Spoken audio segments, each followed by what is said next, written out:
For this project, I compared and contrasted two movies based on the civil rights time period. The first film is called I Am Not Your Negro, and it is a documentary type film directed by Raoul Peck and narrated by Samuel L. Jackson. Son of the South is a historical film directed by Barry Alexander Brown. The two films have a lot in common, but they are two very different stories told from two different perspectives. I Am Not Your Negro is a film based on the notes and words of the late James Baldwin. Baldwin was an African-American male novelist born in 1924, and he died in 1987. Prior to his death, Baldwin had begun working on a project that would serve as a book combining his personal experiences with the civil rights movement. Baldwin was close friends with three of America's well-known civil rights activists, Martin Luther King Jr., Malcolm X, and Medgar Evers. All of these men were eventually murdered in the 1960s. What makes I Am Not Your Negro such a special film is that it is written in the words of a man who lived during the time of the civil rights movement and who had many connections to the leaders of the civil rights movement.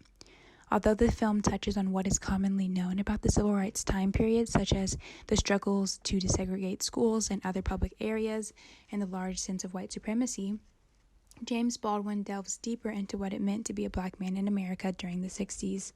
In the film, Baldwin notes how he felt to have learned that his friends were murdered. When Baldwin referred to the murder of Medgar Evers, who was shot in the carport of his home, he notes that he was unable to cry, but that he felt sorrowful in remembering his friend. When Martin Luther King Jr. died, Baldwin notes feeling shocked and that he did his best not to cry at King's funeral for fear that he might not be able to stop. I Am Not Your Negro is remarkably historically accurate. This is due to the fact that it was written from the perspective of Baldwin, who lived through all of this. The film encompasses a variety of primary material such as photos, videos, and voice recordings from the 1960s.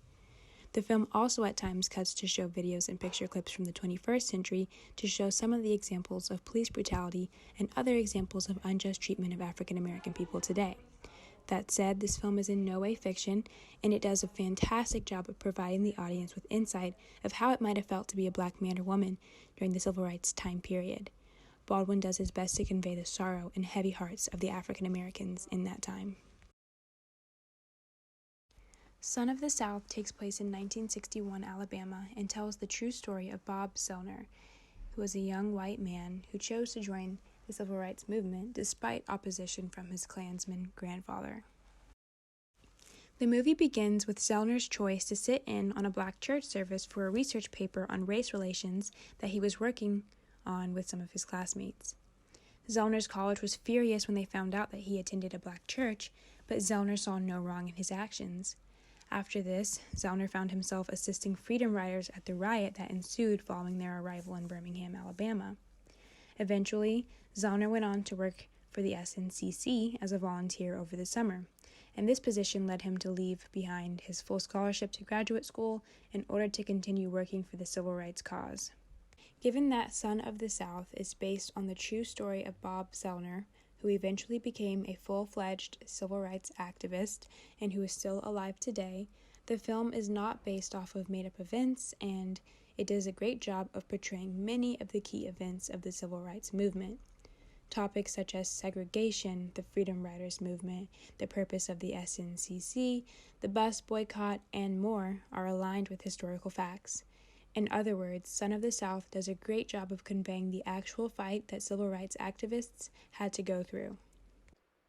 The movie depicts the poor treatment that Bob Selner had to face by his white community, given that he chose to side with the African American community. At one point in the movie, it shows how Bob Selner was almost hung for his part in a civil rights protest.